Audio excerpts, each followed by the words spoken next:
Well, especially just, acquiring deals. A lot of guys, over the last few years, what these young guys didn't learn because, frankly, if you're 5 years younger than me, you never went through a horrible economy.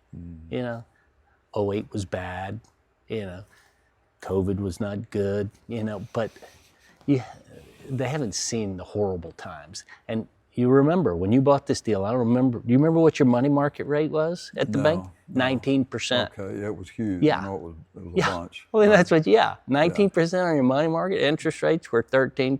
Right. My first mortgage was 13.5%, and these guys, the last 10 years, they got drunk on 4% money, and they think it's going to be there forever. And so those are the kinds of things that I would just never do. We never took any interest rate risk. These guys that buy these things based on assumption that interest rates are going to stay at 4.5%, they're not long for this world. Where they're going to get caught, and most of them have been caught.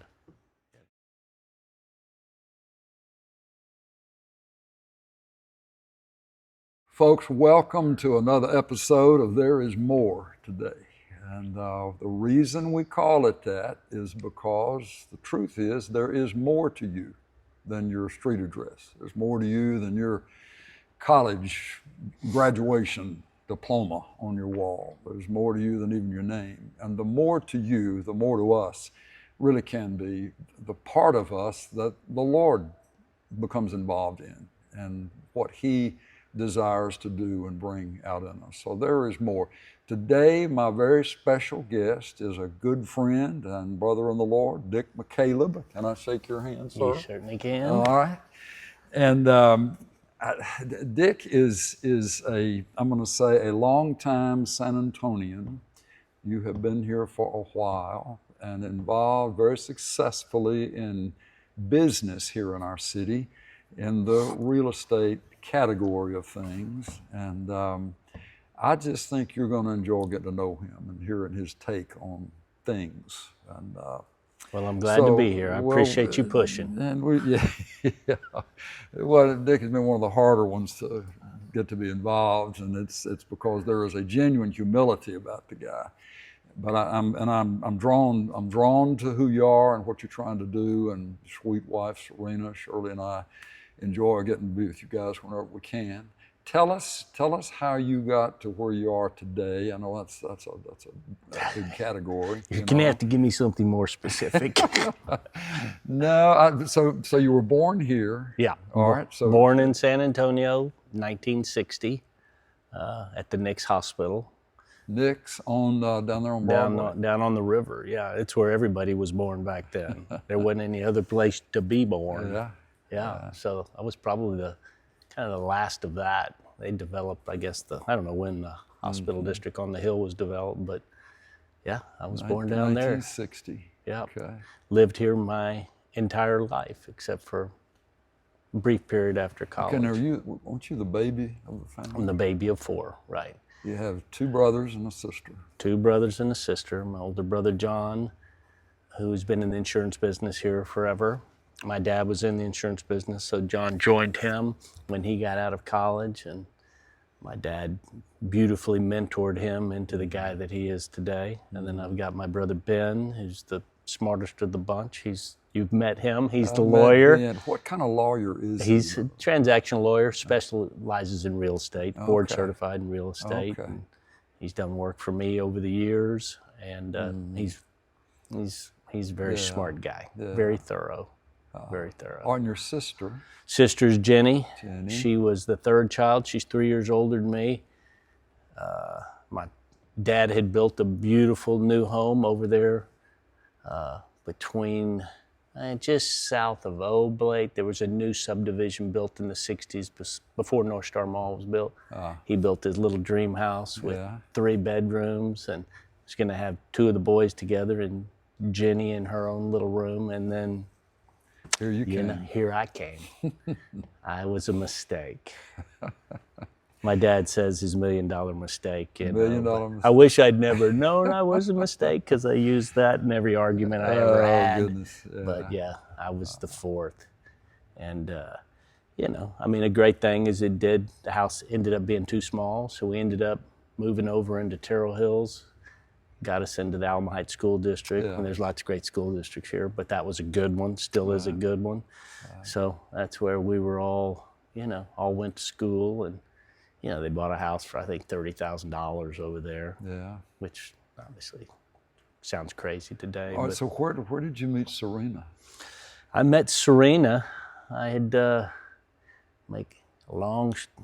I always say make a long story short. It's because I ramble on. But I, you know, went to UT, graduated with the real estate and finance major, got out and worked in the S&L industry for a while. You know, that was back when the savings and loans had become deregulated, and it was a free for all. It was crazy what the government allowed them to do, and did that for a few years. And then I went to work for a guy named Ed Flume. His dad had Ed Flume Building Specialties, which sold everything from gym lockers to, you know, basketball goals, toilet partitions, whatever. But Ed was more entrepreneurial, and he was a small real estate developer. And I was working for him, and it's kind of a weird story, but I went to school with their sister. Went to school with her sister. Did Susan. you date her sister? I may have taken her out on a couple of dates. Very innocent, back around the corner. Healthy relationship, but you know, we weren't. You know, she's a lovely person, and I love her and appreciate her. But you know, there were no, you know, wasn't going anywhere. Wasn't going anywhere. She said my sister's looking for a job, and we needed a kind of a property manager. I was a young executive, you know, I had this big, beautiful office. I think I was 25 years old. It was too much authority and too beautiful of an office. But she came in to interview, and she was already sitting on the couch in my office, and I walked in, and I probably told you this story, but I was like, I just looked at her, and I said, I'll be right back. And I went into the guy I was working with, and I said, we can't hire this girl. And he's like, why not? And I said, she's too beautiful. And he said, you can't not hire somebody because they're too beautiful. But I was like, well, it's going to be a problem. And it was, you know, we fell in love, and, how about you know, that? a year later or so, you know, she had to leave because I'd fallen in love with her, and we were married shortly thereafter. Been married 38 years. 38 years. Yeah. Wow. And you all have three? 3 kids. Yeah. Yeah, Maddie, Anna, and Jack. They're all in Austin, which is awesome now. So we can go up there and see them. Yeah. Serena's there right now, taking care of baby Tegan and baby Anna for the day. Very cool. They were all raised here, and they were raised in that building too. You know, we lived in Bulverde. Yeah. When we used to drive here, you may remember, well, you don't remember, it was a whole different world back then, but we would drive all the way from Bulverde to come to church here, 45 minutes. We even did Mother's Day out here. Did you really? Yeah, we'd come on Wednesday nights. Well, We were all in. That's probably how Serena got used to driving to Austin. Yeah, that's right. That's exactly right. So, okay, so how did you end up in the real estate end of things? UT prepared you, in a sense, connected. Well, Bud McGrath prepared me when I was in 8th grade. Uh-huh. Yeah, mine's a weird story. You know, a lot of people don't know what they want to do until they're 30, 35 years old. I was in 8th grade, Bud McGrath's house. His son Hunter was a good friend of mine and still is a good friend. And Bud was in the real estate business, in the mortgage business. And we were sitting one day, like in his kitchen. You're in the 8th grade. 8th grade. It's your friend's dad. He started, you know, we were talking about it. He sat there and talked to him about 30 minutes or so. And I'm like, that's what I'm going to do. And I did. So I went to UT, and I was a finance and a real estate major. And so I got out like the worst of times. You know, it was great, you know, for just a bit. And then the market just fell apart, you know. So I was at the savings and loan for a couple of years, and then went to work for Ed Flume, and he was doing these rural subdivisions, these little 5-acre developments all up in the hill country around Bulverde and Dripping Springs. And We built little shopping centers. He built a bunch of condominiums down on the river and all around Alamo Heights, these small projects. So I was working on all those things, and then the world, from a real estate perspective, an economy perspective, it just ended. So what year would that have been? Well, it started in 87 and 88. Yeah. You know, it was the Tax Reform Act of 86, which kind of started it.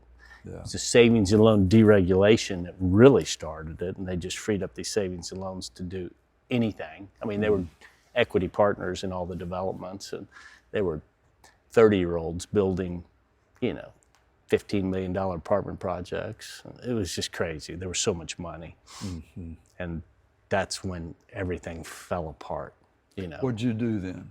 Well, the guy I was working with, Ed, he had gotten in the Blockbuster video business. You remember that? And so Ed had some Blockbuster videos in Louisiana. And, you know, he had the rights to a few other markets. So I put together a business plan for them for East Texas. And we got the rights to Lufkin and Nacogdoches, Texas. And so Serena and I we partnered with him. We moved to Nacogdoches and opened up a Blockbuster video store in June of 1990. I mean, there was literally nothing to do. I mean, the oil business was horrible. The real estate business was horrible. Just about every bank in San Antonio was shut down. Every savings and loan was shut down except USAA, their savings bank. You know, Broadway Bank stayed open, Jefferson Bank stayed open, and Frost Bank stayed open. But pretty much every other one, you know, there was a bag over their signs. So there was nothing to do. We were newlyweds. You know, I didn't have any money. Anything to do with building homes at that time? No. There would need to be mortgages and so forth. No, I was all on the commercial side. Okay. I was young, you know, wasn't doing a bunch, but with Ed, we did a lot, you know. I learned a lot. I had an equity participation in every deal. I thought I was rich. It was all gone, literally all gone, you know, in a matter of a year. And he sold his stores in Louisiana, and then he pretty much, I'm going to say he fled to Mexico, but he moved to Mexico. You know, he had everybody nipping at his heels, and, you know, he just had a lot of financial problems, as it did everybody back then. So he moved to San Miguel. We lived in Nacogdoches for a year. You know, I had my khaki pants and my blue shirt and my little button. Welcome to Blockbuster. I cleaned the floors, cleaned the windows. Wow. I did everything, you know. And it made a little money. Ed ended up leaving. When he left, he just said, you can have my interest. So I owned the store for 20 years. Really? I had the same little girl I interviewed the first day, Larissa Hyatt. She worked for me the whole time. How about that? So how about that? I must have been good to work for her, or I didn't oversee her. You know, Like she's a great person, and it made a little money. I mean, it paid the bills, and so, but you know, we had the rights to Lufkin, and I didn't have the money to open up another store, so we just kept Nacogdoches, and we moved back here. And then what did you do? So were things turning around a little bit? No. No? No. June of 90, you know, we moved back in summer of 91. It was still horrible. It was still horrible. You know, most of the real estate, you know, had all been foreclosed on. So the banks were selling loans, they were selling real estate, you know, and nobody wanted to invest. You couldn't raise money. Serena wanted me to go work for my dad in the insurance business. And I'm like, I didn't want to do that. I moved in with a buddy of mine where I office today. What is that, 34 years later? Same office. And we were doing inspections back then for the federal government, for the RTC, FDIC. They would hire people to do analysis on their loan portfolios, to go inspect them and render an opinion. And we had baby Maddie in a crib. Serena was sitting there typing these reports for $150 a piece. I remember we made $4,500 once for, you know, like a week's worth of work. And it was like manna from heaven. It was amazing. It was like incredible because there was nothing going on. And slowly it just kind of morphed into a variety of things, but that's So where it started. was there federal regulation that kicked in at some point to stop things from happening the way they had been before with the savings? Well, the savings and loan industry basically just went away. It literally went away. They were all taken over by the government, the Resolution Trust Corporation. They set that up, and you know, they didn't bail out the savings and loans. They liquidated them. Go. They liquidated them. So You know, there were auctions. You know, they'd sell shopping centers that, you know, 2 years before. Back then, you know, shopping center would be great if it was worth $120 a foot or something. And they would have these auctions, and they would have catered and people playing music to sell a shopping center, you know, and there'd be, you know, people would show up out of curiosity, but there were very few people that could be that counter-cyclical. That's how we ended up with the property here on I-35. Yeah, it's very similar. It was a lending institution that was getting pressured by the feds because it was a bad loan. And when was that? That was in... It was early 90s, 91, Well, 90. no, this was in '88. Okay, well, that's when it all started, like I said. It was cratering around that time. Early on, what they wanted to do was just get the loans off their books. That was what if this they could was. get the loan off the books, then they couldn't be criticized, you know? And then it got to where you can't get the loans off the books. It just, they kept piling up, and the negative, you know, was just Well, they absurd. said, just make us an offer. I mean, basically, this needs to go away off of our books. So we made a incredibly low offer because we were just getting started then and so forth. But It worked out. it worked out. And that's what happened. The people that did step up and were able to buy back then, I mean, all you had to do was have the money and be brave enough. But there's a lot of people that have the money that aren't brave enough, you know? It's real easy to have it. Or if it's just driven totally by necessity, which was us. Which was y'all. We needed a place to be. Well, and you had with God many on your folks. side too, so Well, it made it a little easier. That helped. Yeah. Obviously. Yeah. Okay, so let's get to some happy stuff here. Well, that was all happy. You know, I had a new baby. I didn't know any difference. Yeah. I didn't know. You know, we have, you know, Jack, my son, greatest young man in the world, but you know, he's a planner. He wants everything, you know, wants to have everything organized and ready, which there's no fault in that. But the reality of it is, you know, middle of a depression's a great time to get married and have a baby because nowhere to go but up, you know? Okay, and Serena was tracking all of she didn't. Where's she? I think she's from Pennsylvania. Her family's from Chicago, but they moved down here when she was very young. Yeah. Her dad just wanted to get out. Yeah. You know, so they moved down here. So, yeah, she's really. I mean, she worked all through high school.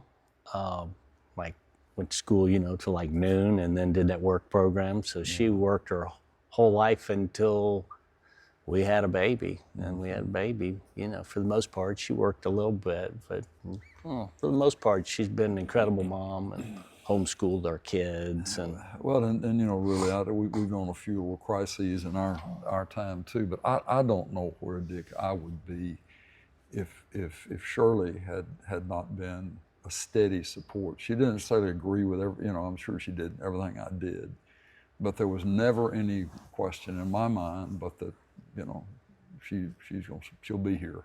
She's not going anywhere. Yeah. You know, and that there would be encouragement to come. I know you had to get that from her. Well, I did. The honest truth is, you know, the first 7 years of our life, of our marriage, it wasn't ideal. You know, her father committed suicide on April 1st, year after we were married. And, you know, that makes it tough. Absolutely. So that hit Serena really, really hard. And she pretty much, you know, crashed and burned. We were, you know, newlyweds. Right. And so our marriage, we loved each other. We actually started our family, but our marriage really didn't flourish until later, more like about the time we came to Alamo City Church, to be honest with you, because there's a whole story, you know, all behind that. But that's, and, you know, she's been incredible. I mean, you know, aside from the first 5, 6, 7 years that was tough just because an emotional perspective, not anything else. We didn't argue. It wasn't anything like that. It was just difficult for her emotionally.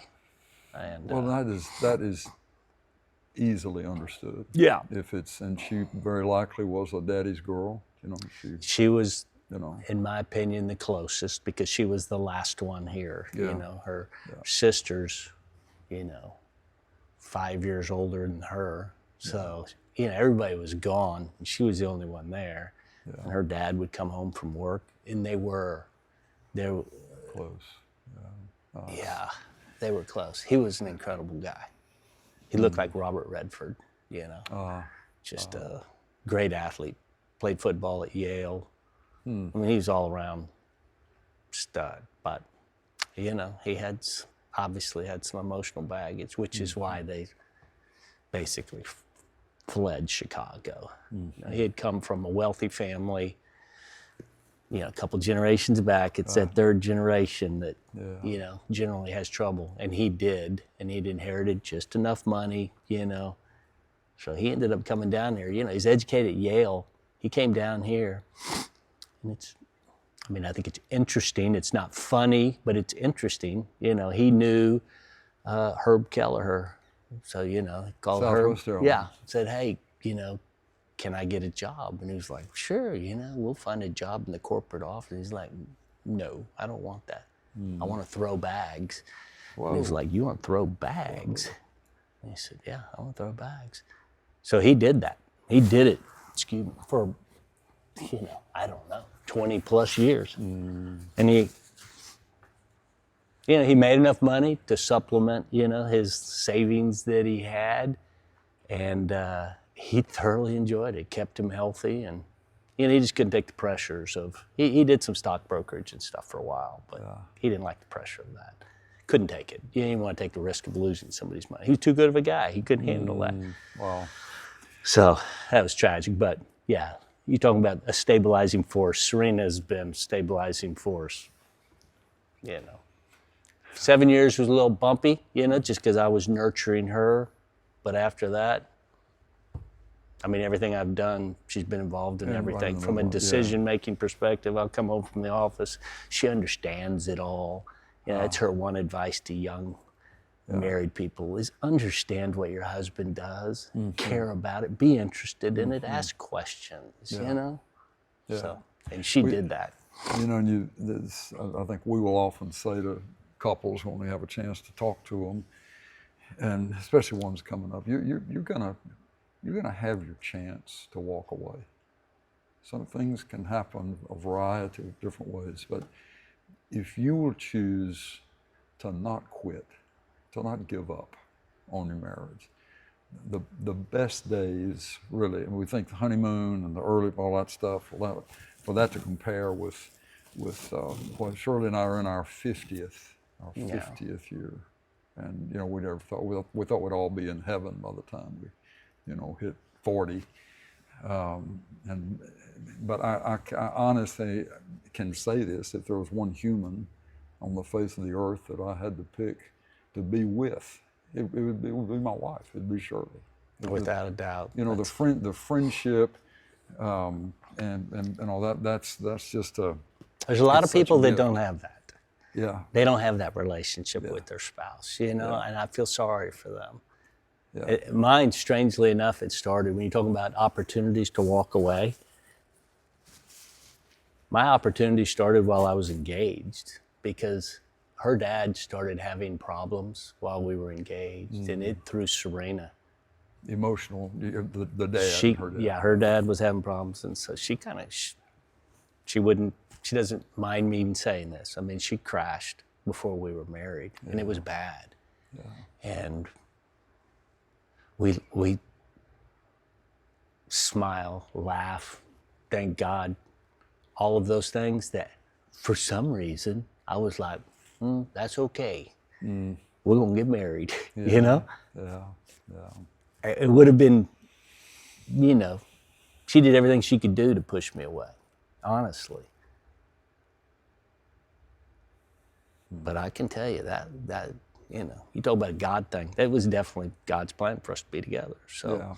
you know, I was like, I'm not going anywhere. You know, I'm not going to abandon you at this point in your life. You know, I'd already known her. I knew her well. We worked together, you know, all day long for over a year, so, or more probably, I don't know. But I knew her really well, so I knew her heart, and I knew that, you know, I guess I just knew we'd get through it. And it wasn't because of my faith. I can tell you at that point, I'd grown up in the church, but I was not a Christian. I thought I was. I definitely was not.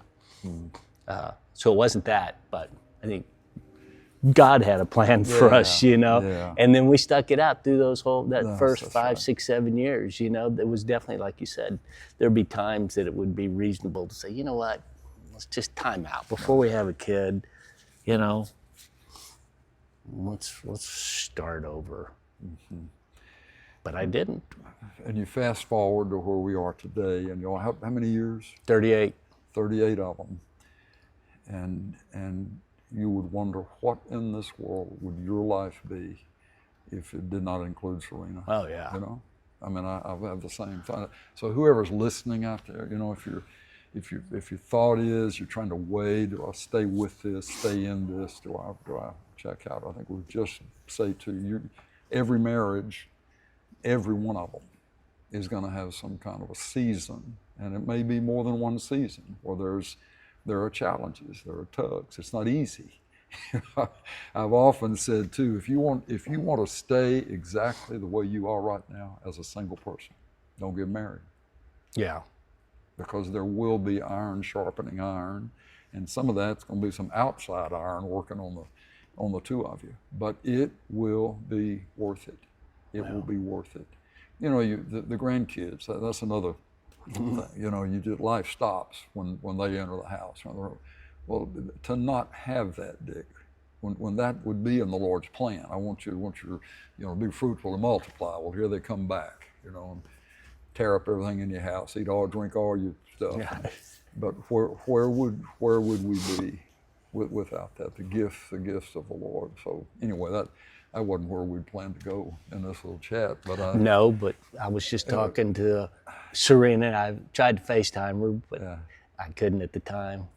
And we'd just taken up, Serena and I made a bunch of buck sticks last year at the ranch. And we took some up to the grandkids, and Tegan was home from her little nature camp she goes to. And I, thank you, Papo, for the sticks. You know, and I'm like you said, if I had hung around, I wouldn't have that. Oh, listen. Well, no, and if my mom and dad hadn't stayed together, they wouldn't have had 17 grandkids, which you met all of them. Well, I know, and I do want to touch on that before we, but I'm interested in, okay, so the economy improved eventually. It was slow and steady, right. Okay. I just stayed in that office. I was committed. I mean, at that point, I'm not going to say I wasn't employable, but you get to a certain point where you're in control of your own time. Right. And So when did you began incrementally to become involved in commercial real estate on your own, right? Yeah, it kind of all started, I'd say the first thing I did, same time, like when your note got sold, you know, for this property that the church was in forever, there was a shopping center on San Pedro. Probably most people know it, the corner of Oblate and San Pedro. Had big lots in it for a number of years. We put them in it, but the loan was for sale, and I took it to the guy that used to own Commerce Savings where I'd worked. We'd stayed in touch, and they bought the loan at a significant discount, just like you all did, and ended up foreclosing and getting to the fee. So I was the broker on all that transaction, put it all together, and I'll never forget, I hadn't really been involved in loan business at that point, and I remember I thought I was going to get a 3% fee, so I had this number in my mind, which was a big number. And, if you're generally, if you're a loan broker on a loan, there's a 1-point fee. So, I will tell you, at the time it was, I think they bought it for $3 million, so I thought I was going to get $90,000. Well, the world was, it was a great, and they called me and said they had a 1-point fee, and I was like so gloom stricken. I mean, I just didn't know what to do. But the next day I had a Federal Express package with a $30,000 check. Yeah. And we didn't have anything. We were making money off of the video store a little bit, but so that's kind of where it all started. And then they were like, "Hey, can you manage this?" And I was like, "Yes, I can," which I'd never done. So that's really kind of, it was Jerry Stuhl, Todd Petty, Greenway Investment Company. Those were the guys that, they kind of helped put whatever I am on a map. It's not like it's a big dot. They were an integral part of that. Scott Petty? No, it's Todd Petty and Jerry Stuhl in Dallas. A company called Greenway Investment Company. So, I did well for them, but they also were always fair to me and gave me opportunities. And I did a number of deals with them subsequently, and worked out great for them, worked out great for me. And yeah, good. That's kind of how it started. And then we started doing stuff on our own, and been doing it for a long time now, out of that same office.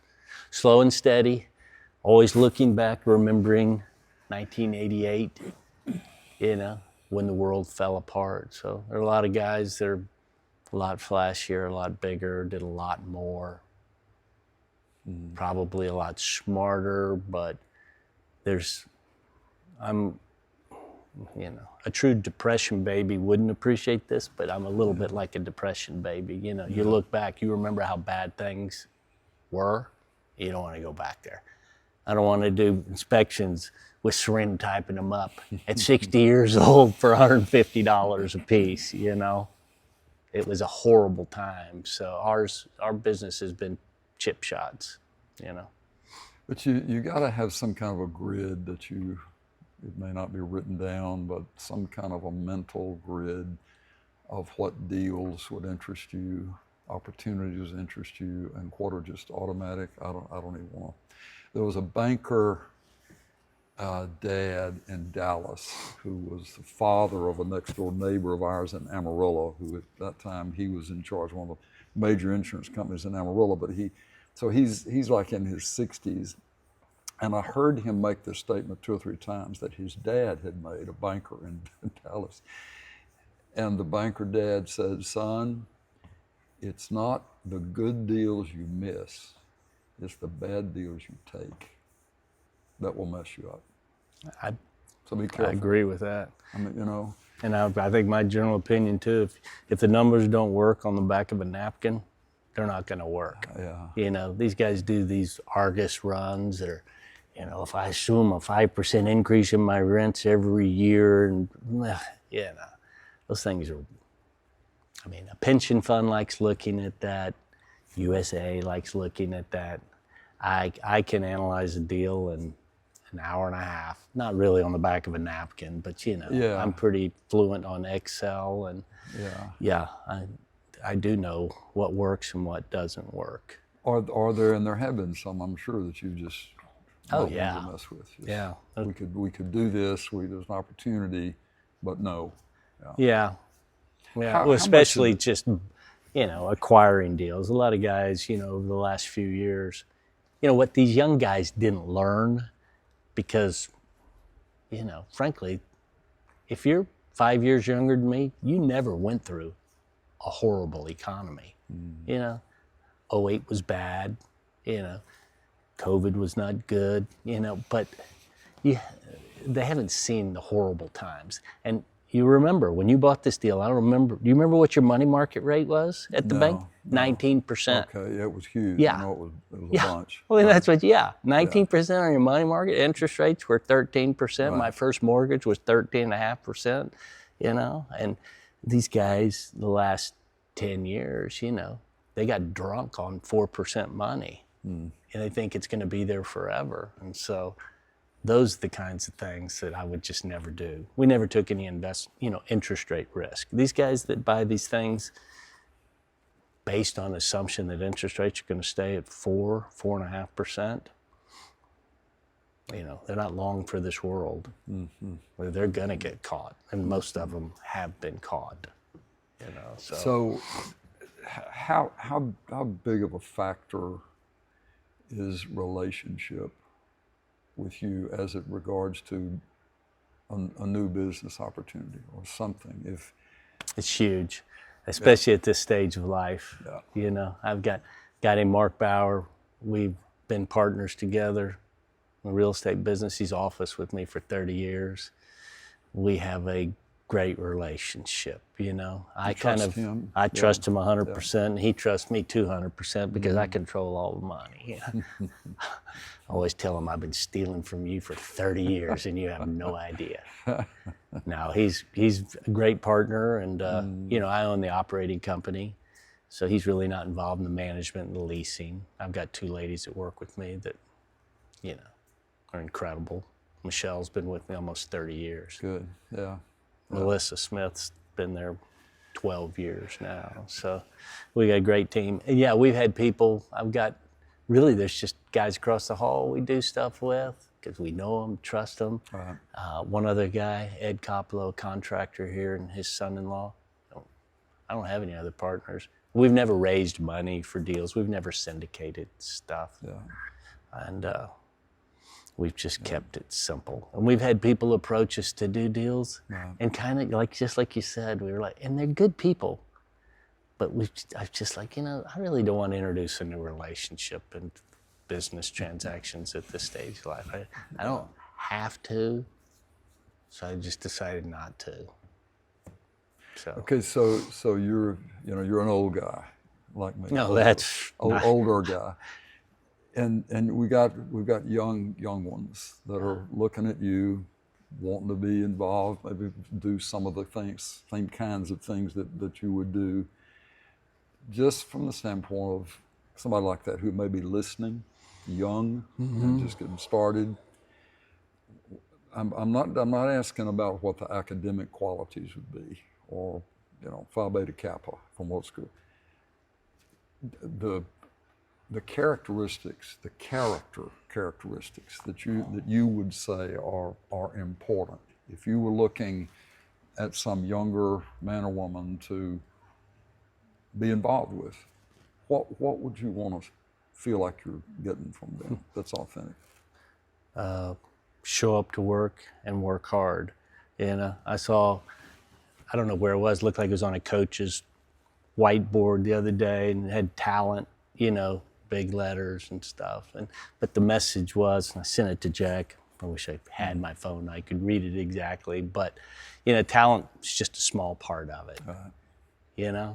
It's hard work, honesty, dedication, honestly, and I'm not talking to any of you guys. If anybody happens to watch this, I'm not talking about you particularly, but I see these, 26-year-old guys out in the middle of the week, playing golf at noon with their buddies. It's a different world, and maybe they will be successful, but to me, I don't think I think it takes more than that.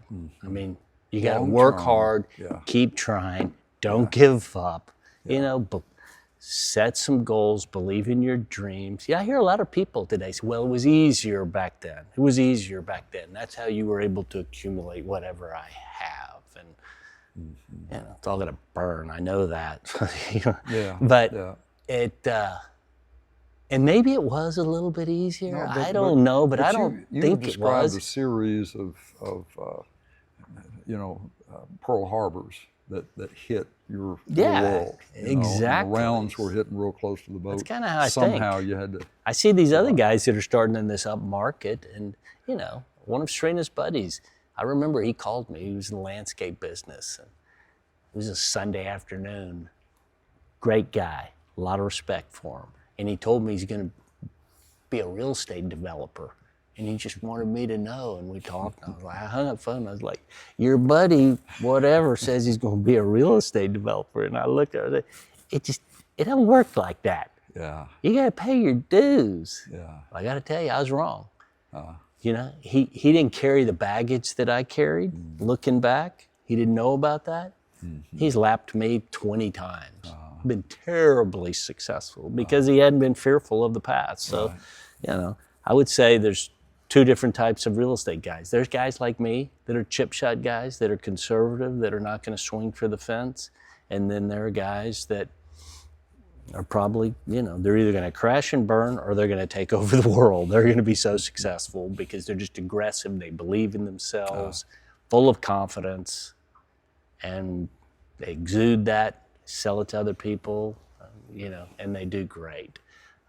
But they work hard. Yeah, no, they work hard. No minimizing. They're not playing golf at, you know, noon on a Tuesday and a Thursday in the middle of the week. You can tell that's one of my things that bugs me, so I won't repeat myself.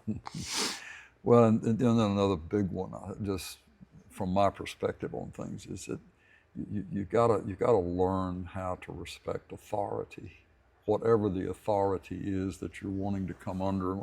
If someone who has authority is going to share that authority, it's going to be with somebody they feel like has come under their authority, you know. And just because you graduated from college or just because you have these things, that is no indication necessarily that you will work hard and you'll work under. You'll work under something, and it isn't to be crippled. It's just for you to be developed. I mean, all the major characters in Scripture, it seemed like at some point really had to deal with that matter of being willing to submit. Yeah. You know. Yeah. I think because there's an authority in whatever you're doing. Yeah. Somewhere there's an authority. You know, but I think it is just. It is. I think the people that will show up to work and work hard, they don't have to be the smartest guy. You know, they will figure it out, and they will be successful. So that's my opinion. Work. All right, I'm going to shift gears just a little bit. I want to talk about your mother's funeral, your mom's service, and the great lady that she was. Your dad went to be with the Lord. How much sooner? About 3 years. 3 years before. She was 98. When she went home. Yeah, my dad died a young man at 95. 95, wow. Were they the same age then? Would that have been? Yeah, they're pretty much exactly the same age. Yeah. Well, you know, I was blessed to be asked to be involved a little bit in the service and to meet them both in the big sanctuary when you sang Jesus, Jesus. Yeah, no, and just a great couple. And you know, very much, your dad, very much the bigger than life personality, you know. Married 74 years. Married 74 years. Good gracious. I know. Wow. See, you're a newlywed still. Yeah. And so there, you know, I had opportunity to, when she went home to the Lord finally, at last, and that had been done. I got to meet with the 4 siblings and visit, and we talked about the service and what to do, and they wanted to have it at Comfort, which is that's 40 miles, 50 miles north of San Antonio, where they lived. Right. But here's where I'm going with all of that, is that my encouragement was, I feel like that this needs to be something that the family ought to do. You all need, rather than having a preacher preach, you know, I'll be there with whatever the Lord wants to try to say, but what would you all say? And then we talked about what would she, when she got together with the family, what was it she loved the most about that? And you all got to telling, you know, there's so many great things. She loved the food, she loved the chaos of the grandkids and all of that. But somebody suggested that what if we let the grandchildren, 17 grandchildren, and all of them 30 and up or mid-20s and up with their own kids, right, say something if they want to about their grandmother. And I'm telling you, Dick, I've done a bunch of these over the years, you know, a bunch of all kinds of different memorial services, funeral services, but I have never in all of these years seen that kind of lineup of not just the next generation. This is how many generations, past where she was as a 98-year-old, and here are these 30-somethings. But they're talking about her from events that happened in their lives when they were 8, 9, 10, so forth. And they would remember the detail with which those grandkids remembered what their grandmother and their grandfather had done. Nobody quoted a verse of scripture. Nobody said, my grandmother led me to Jesus. Okay, I mean, it wasn't all about church. It wasn't about, but it was just. And I finally had to say to the group that was there, which was a huge group for a 98-year-old lady, to say, are y'all hearing this? How this 98-year-old grandmother was not going to extract herself from the lives of these grandchildren, that she wasn't going to do everything that they would be able to do, but would love them, and they felt the impact of her individual love for them. Yeah, it's a unique situation for, they're, some of the grandkids are 40 years old. Yeah. I mean, some people don't have the opportunity to have any relationship with their grandparents. Right. I mean, think about it. These kids, 35, 40 years old, they had their majority of their life with their grandmother there. Yeah. And it's a kind of a beautiful story. I think I remember telling you that my mom, she was an only child. Her dad was a great guy, wonderful man. We were super close. But I realized why we were so super close, because I was a guy. He loved guys. He only had a daughter. And he only had a daughter. Yeah. And he had an inability to express his love to her. So she carried that wound her entire life. Her entire life. This is your mom. My mom, who just didn't feel lovable, And it's really sad, because her dad I had a wonderful, very close relationship with him. Taught me how to hunt. Big part of my life. But it was a wound that my mom carried forever. Forever. And I think I told you that, try not to do these long stories, but my mom, I don't know if you remember, my mom, I was on the phone with my dad one day, and I heard this horrible, whoa, and then this crashing sound. And I thought they'd been in a horrible accident. I don't know if I told you this. They drove through the storefront glass of Dooley's Fireman Dime in Fredericksburg. Drove through the front of it. And Mom, I go race up there, get them, take them to the car place. And next thing she knows, she says, well, I can drive the truck tomorrow. And I was like, you can't drive the truck tomorrow, Mom. This is the end. And at that point, she literally just decided that her life was over. And I won't tell the sermon, but it's a great story. But it ends with,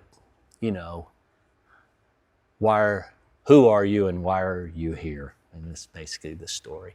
And so I asked, that was the punchline for Mom, who are you? And I explained to her, you're a child of God. You're knit together in your mother's womb. You're wonderfully made. And God loves you. And why are you here? And I said, you're here to reach up and partner with God to bring the kingdom of heaven down to this earth. And I said, you're 94 years old.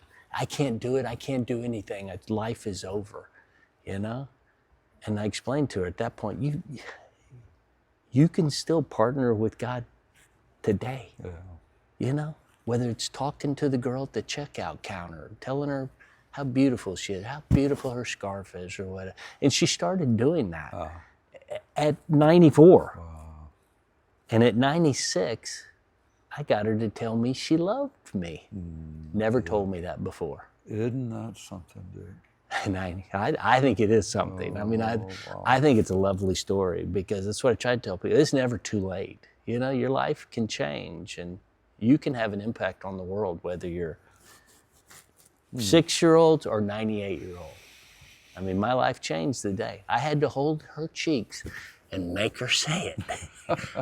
Oh, I do. You know I do. You know I me. do. And I said, say it Say it to me. Just like you tell people, say the word Jesus. You know, there's something when you hear it out loud, you say it out loud. And she told me that.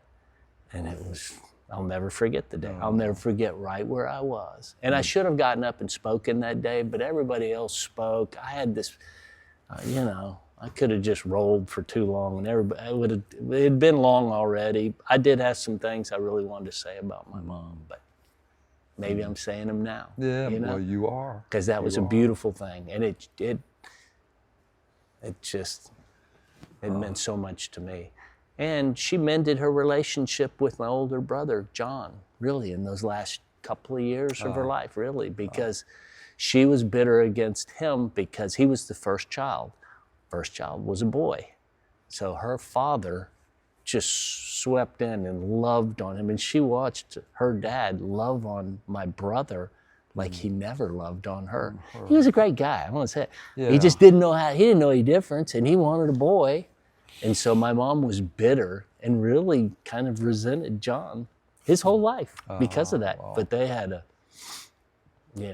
and even the last day or two before she died, they had special times. So it's never too late. Did she ever say "I love you" without you having to make her say it? Oh yeah, after that she told me. Yeah. It's a breakthrough. I know.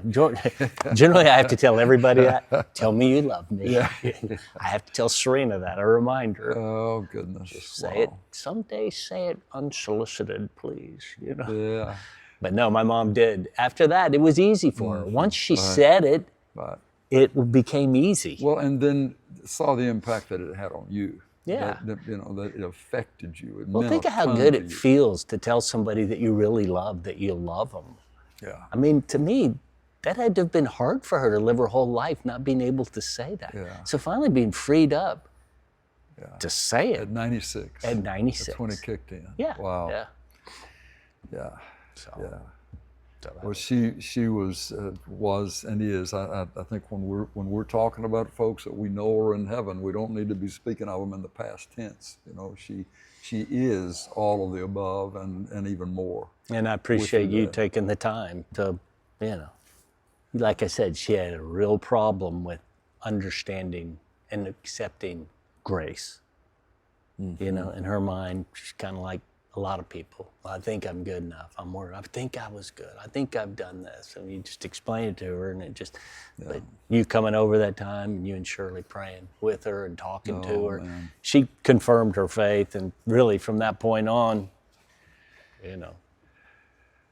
I wasn't worried about her. I was like, she lived a great life. I want to spend as much time as I can with her, but when she goes to heaven, she's going to heaven. So I knew it. Well, I tell you, one of the things I remember coming out of that service was, here are the 17 grandchildren. I think there were 3 of the girl cousins that were standing right next to each other. Mm-hmm. And one of the girl cousins began to describe that they did a grandparents' camp. Yeah. Your mom and dad would do a grandparents' camp for the kids. And then whenever one of them turned 10, and since you had the 4 families, that could be different ones from different families, they would go on an adventure with their grandparents. And that was always talked about. Some better than others. It always involved some story. When they did it, my dad had gotten macular degeneration. And so they were going to take 2 of my kids, and I think Matt from one family, I forgot who the other, to Disneyland. And my dad couldn't see. And we were like, Serena's like, they are not taking them. We got to go. Like, I do not want to go to Disneyland. And we went, and this is the kind of adventure you would have with Momo and Papa. Yeah. They show up at the Animal Kingdom Hotel, and they're checking in and everything. They fill out their cards, and I see this, from the guy. And he goes, she's like, let me find it. She was a decorator, so she had bought a bunch of rugs, spent like $20,000 on these rugs, tapped out her cards. So here she has all, she would have had 4 kids and her husband and no credit card that was good. So I was like, here we go again. Well, that was, sometimes we can wonder, are they going to remember anything? You know, will our kids, grandkids remember anything? You put thought into it. They're not going to remember everything, you know, but there will be some things, and that's just what was loud and clear to me, is that you can't count on nothing being remembered from childhood as you're trying to love them, encourage them, and make them feel special. They may not remember every birthday, but they will remember some of that somewhere along the line that you specifically cared about. Back to that grandparents' camp, the one cousin said we had a song, we had a camp song that we would sing, and Sarah sang and it. it was the Notre Dame fight song that they rewrote the words to. Okay. And here's this, I don't know how old she is, but had to be in her 30s. She said, and here's how it goes. Yeah, I know. And just started Sing the whole thing. Sang every word, never missed a single thing. And she remembered that all these years, you know. That, incredible. That is kind of incredible. You're exactly right when you think about that. It really is. I just appreciate you taking the time to unpack a little bit with us today. Yeah, and, enjoyed it. And you know, they're just in the life of a businessman, as you are successful and all, the place that the Lord plays in your business. You know, I mean, I think sometimes about that only being as a businessman would be in a Bible study somewhere, or he'd have a prayer time with, you know, the preacher or a friend somewhere. But I do believe it's important for folks to know, Dick, that you are one of those who believes that you don't shut Jesus up inside the church building, you know, when Sunday's over, and you got the rest of the life to live by yourself and check back with him periodically. But I feel like I've been around you and Serena, Shirley, and I have enough to know that you really desire for the Lord to be involved in all aspects. I do, and you know, there have definitely been seasons of my life where it hadn't been front center as it should be at times. You know, the wonderful thing is the two guys I office with both love the Lord. Yeah, and that's great. Awesome. Yeah. Michelle does too, and Melissa does, so we can speak freely about that. Yeah. And so that's been good. And there have been times recently, just, you know, on a couple of our deals where, you know, we're like, maybe we should pray, you know? Yeah. And just kind of redirect it. Yeah. Sometimes it takes a little that's prodding right. to say, hey, you know, you focus on your own skill sets, your own accomplishments. At some point, you got to take it to the Lord and ask for direction on what to do next. And it has been good. You know, we built this RV park. It was outside my comfort zone, and it was big. I probably should have built a 40-unit RV park instead of 300 units, you know? It's a big undertaking. Rather, you know, we just kind of jumped right into it. And, you know, it's going to be great, but it's not as great as I thought it was going to be right off the bat, you know? And so it's taken a lot of time and a lot of energy. But, you know, it's where Serena, again, we talk about her, you know, she said, you know, I think there's more to this RV park than what you were thinking. And we've had some incredible opportunities. We've got 2 vets that are working with us, and both of them have some really severe PTSD. Military vets. Yeah. Okay. And they've, like so many of them, they've come home with a lot of baggage. Yeah. And it's been awesome what's happened. Great. Between our manager and the 2 partners of mine, you know, we've taken these guys under our wings and trying to get them well with some really unique treatments. And we've got a group leading worship service Wednesday nights at the RV park. I buy the pizzas. So it's awesome. Really cool. So it's turning into more than a real estate deal. That's just so good. Yeah, it is good. It does feel good. Yeah. It does feel good. Well, thank you.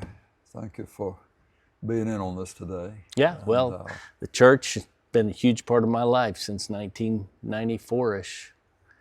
And you're a big part of my life too. So Well, I appreciate the opportunity to sit down and talk. It's kind of nice. It's a nice casual environment. I feel like I'm sitting at the kitchen table. Good. Good. Well, folks, thank you for tuning in with us today. And and again, the whole point of this is that there is more. There's more than just the observable, empirical, and the more has so much to do with that invisible part of our lives that the Lord Jesus Christ has the ability to bring to full life. I love that verse where David will say, as an older man, I was young, now I'm old, and I've seen the righteous forsaken. Psalm 37. He said, as he looked back across his life, delight yourself in the Lord, and He will give you the desires of your heart. The Lord knows what the real desires of our hearts are. Sometimes we think we know, but we can laugh about how grateful we ought to be that the prayers the Lord didn't answer. That we thought we had to have this or had to have her or him or whatever. And the Lord in His love kept that from happening because He knows that there's something deeper and further and more, the true desires of our hearts that He puts within us that He intends on satisfying. The Lord knows how to thrill you. And let's let Him do that as we try to honor Him and walk with Him. Well, Lord bless you. Thank you for being with us this time, and we'll see you next time. God bless you.